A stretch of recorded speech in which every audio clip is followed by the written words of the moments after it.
Hey guys, may gagawin na naman ako, isang Devant LCD TV. Ang problema niya, walang picture, black lang, pero may power. Sige, testing natin.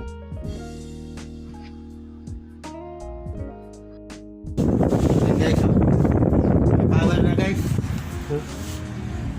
Nag-on na siya. Kaso black pa rin. Pero nag-on na, kulay blue na eh. Pag kulay blue, nag-on na yun. So, umpisa na natin guys. Buksan na natin. Pero bago ko gawin, mag-subscribe muna kayo. Tapos i-like nyo. Tapos i-share. At pindutin ang notification bell para laging updated. Sige na guys, umpisa na natin.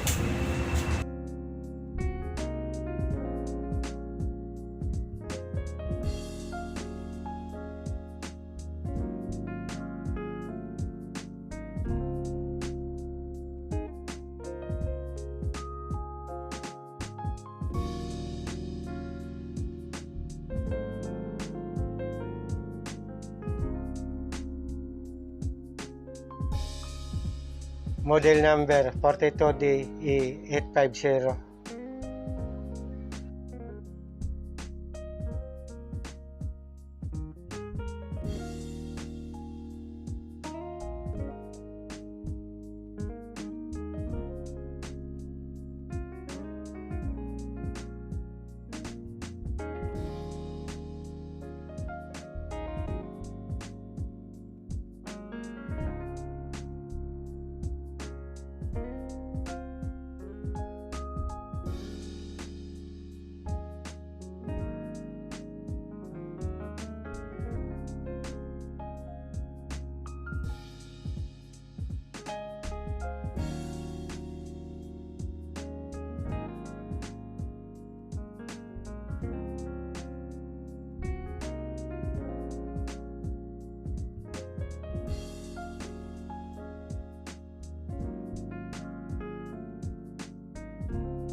Tinesting natin ng high voltage tester.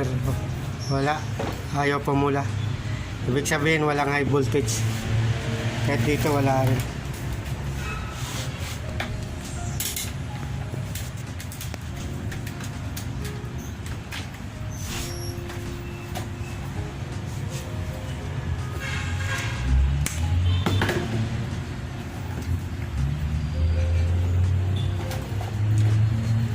Wala, dapat pupula to.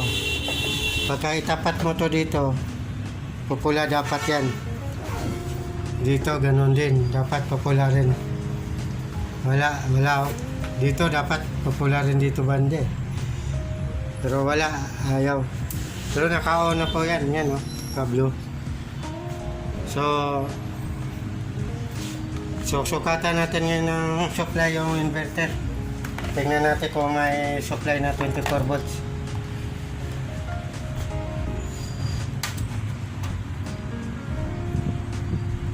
Mayroon. Pumapalo. May supply 24 volts. Yan, may supply. So, sira yung inverter. Palitan natin. Regulado tayo. Ang suspetsa kasi dyan, ang sira itong IC. Pero wala namang mabili niyan. So palitan na lang natin ang inverter.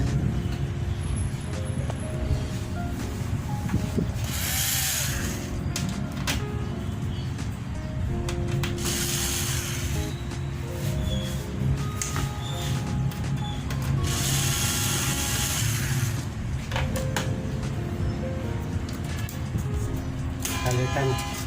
Ito, palitan na po. So, ito yung spare natin. Ito. Parehas lang po ito. Mas malaki lang ito konti. Salpak natin.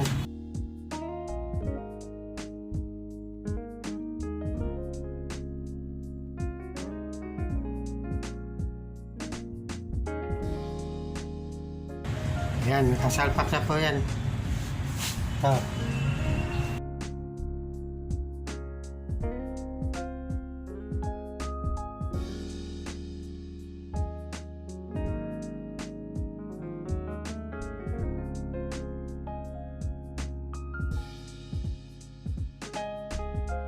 Sinalpak na po natin.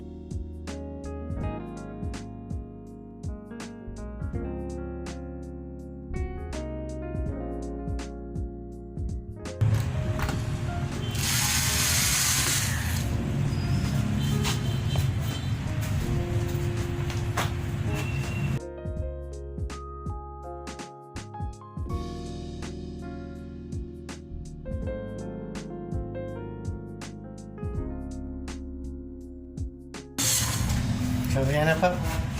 Testing na natin. Ito pa.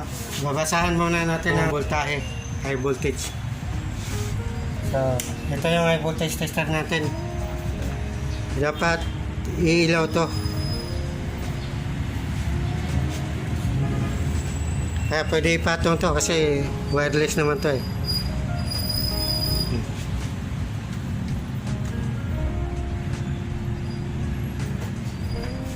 Kaya po, umilaw na po ang high voltage tester natin, pumupula. Ibig sabihin, nag-oscillate na po. May liwanag na yan sa ilalim. So, doon sa kabila din po. Yan. Yan o. Umilaw na rin yung high voltage tester natin. Yan o. So, okay na po ang ano natin. Pati dito, mayroon na rin o. Kanina, wala to eh. Dito, mayroon na rin o. Umiilaw na rin yung high voltage tester natin. Ganon ka-epektibo ang high voltage tester natin. Okay. Tingnan natin kung may liwanag niya. Tingnan natin kung may liwanag.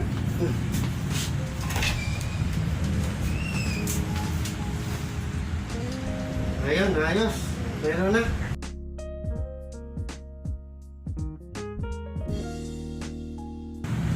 Okay na po. Sana makatulong ito sa ibang mga isa nakatulong po. Maraming salamat po.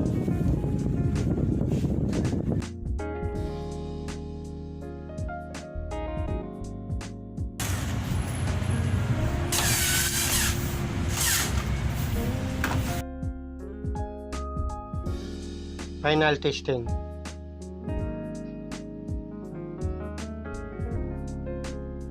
Okay. Sana makatulong sa ibang mga teknisyan na katulad ko. Maraming salamat po.